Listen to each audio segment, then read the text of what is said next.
Halo semua, selamat datang. Hari ini kita bakal jalan-jalan ke dunia yang keren banget. Dunia kepercayaan orang kuno, suku-suku Nusantara, dan kita mau mencoba bongkar gimana sih cara leluhur kita melihat alam semesta jauh sebelum ada sains modern atau agama-agama besar yang kita kenal sekarang. Ini dia pertanyaan intinya. Coba deh kita bayangin hidup di zaman dulu di mana setiap kejadian alam, entah itu mau gempa bumi, gerhana, atau petir, semuanya butuh penjelasan. Dan ternyata leluhur kita punya cara yang super canggih buat memahami itu semua, bukan lewat rumus fisika, tapi lewat cerita-cerita sakral dan semacam peta alam semesta yang gak kelihatan. Peta spiritual inilah yang jadi panduan hidup mereka. Oke, sebelum kita lanjut lebih jauh, penting banget nih buat kita paham konteksnya. Jauh sebelum agama-agama besar yang kita tahu sekarang, yang masuk ke Nusantara, kepulauan kita ini udah jadi rumah bagi ratusan, bahkan mungkin ribuan sistem kepercayaan yang unik dan berbeda-beda. Dan ini tuh bukan cuma soal sejarah yang sudah lewat. Bagi banyak komunitas, ini adalah warisan yang masih hidup. Diwariskan turun-temurun lewat cerita, ritual, dan praktik budaya yang terus membentuk identitas mereka sampai hari ini. Oke, kita mulai dari pilar yang pertama ya, yaitu mitos. Kalau kita mau paham cara pandang dunia mereka, kita harus menyelam dulu ke cerita-cerita fundamental yang jadi dasar dari semua kepercayaan itu. Jadi, apa sih mitologi itu? Gampangnya, ini adalah kumpulan cerita suci. Tapi jangan salah, ini bukan sekedar dongeng pengantar tidur loh. Metodologi ini semacam sistem pengetahuan, sebuah cara buat ngejelasin asal-usul segala sesuatu. Mulai dari gimana alam semesta ini tercipta, sampai kenapa ada siang dan malam. Nah, yang keren banget dari mitos itu, dia punya job description yang jelas. Ada 3 fungsi utamanya nih. Yang pertama, ngejelasin struktur alam semesta. Yang kedua, jadi pondasi hukum adat dan ritual-ritual. Dan yang ketiga, ini penting, mitos itu bukan fiksi. Buat penganutnya, ini adalah rekaman kejadian suci dari waktu awal mula yang jadi cetak biru buat cara hidup orang yang benar di zaman sekarang. Sekarang kita pindah ke pilar kedua, yaitu kosmologi. Kalau mitos itu ceritanya, nah kosmologi ini panggungnya. Bisa dibilang ini adalah struktur atau peta dari alam semesta itu sendiri. Kosmologi itu lebih dari sekedar peta fisik loh. Ini adalah peta spiritual dan budaya yang mengatur hubungan antara manusia, alam, dan dunia roh. Pandangan ini sangat berpengaruh ke semuanya. Mulai dari rumah yang harus menghadap ke arah mana biar menghormati leluhur, dan kapan waktu yang pas buat menanam padi sampai ke setiap detail upacara adat. Dan juga di banyak kepercayaan kuno Nusantara, kita sering nemui struktur 3 lapis ini. Ada dunia atas, tempat tinggalnya para dewa atau roh yang agung. Terus ada dunia tengah, ya tempat kita ini manusia, dan dunia bawah yang sering dihubungin sama roh-roh bumi dan air. Nah, posisi manusia itu di tengah-tengah. Tugasnya menjaga keseimbangan antara ketiganya. Oke, teori aja kan gak cukup. Biar lebih kebayang, yuk kita lihat langsung gimana mitologi dan kosmologi ini hidup dalam 2 contoh yang luar biasa.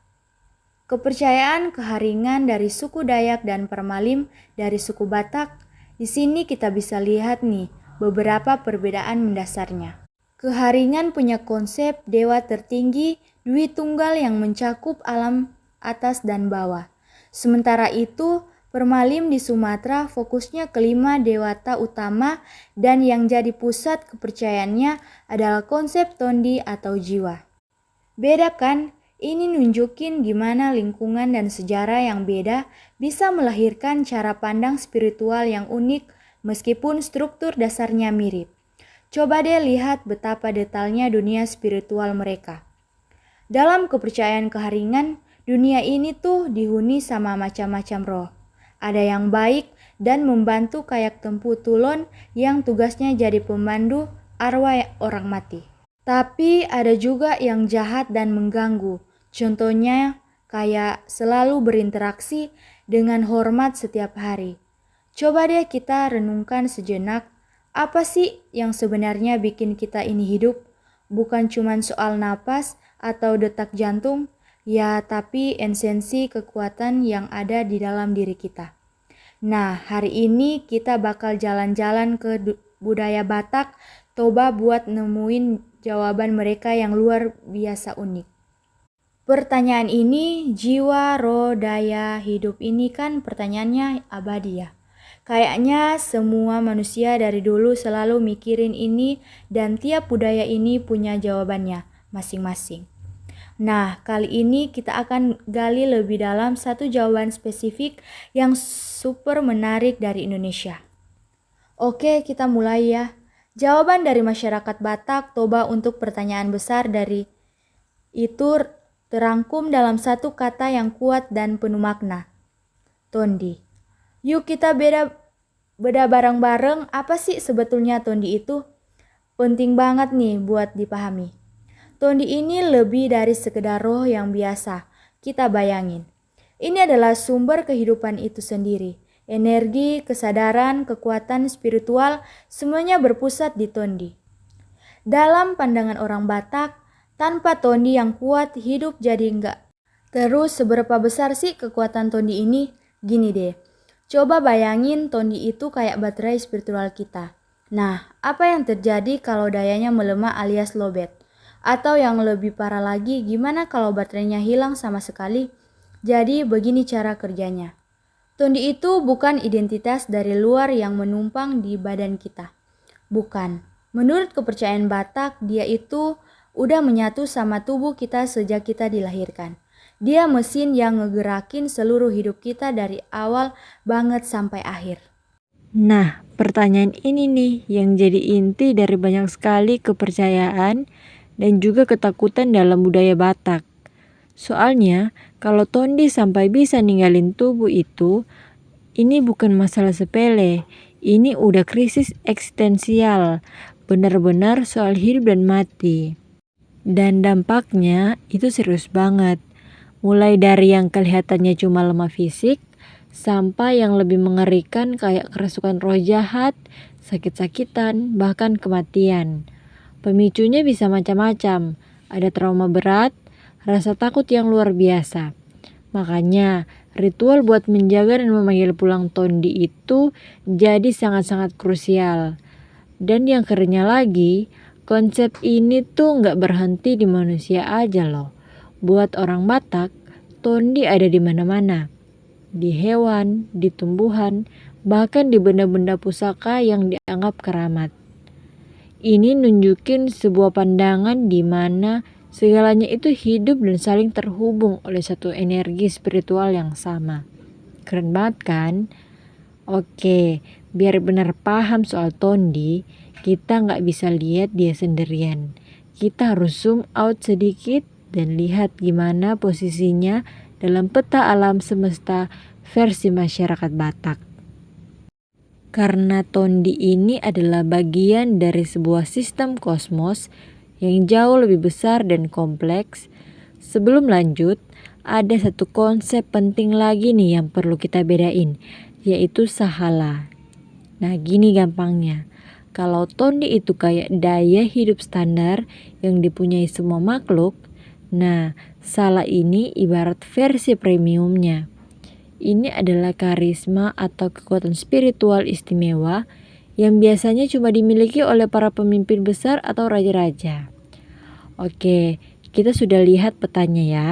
Sekarang, gimana caranya keyakinan ini dijalankan di kehidupan nyata? Gimana konsep tondi ini benar-benar muncul dalam ritual dan upacara adat sehari-hari? Perjalanan tondi itu benar-benar ngikutin siklus hidup kita loh. Dari sejak kita lahir, ada upacara buat nguatin dia. Kalau seorang sakit atau trauma, ada ritual yang namanya mengalap Tondi buat memanggil dia kembali.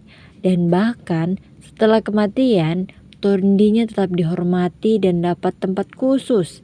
Dia benar-benar nemenin kita dari awal sampai akhir.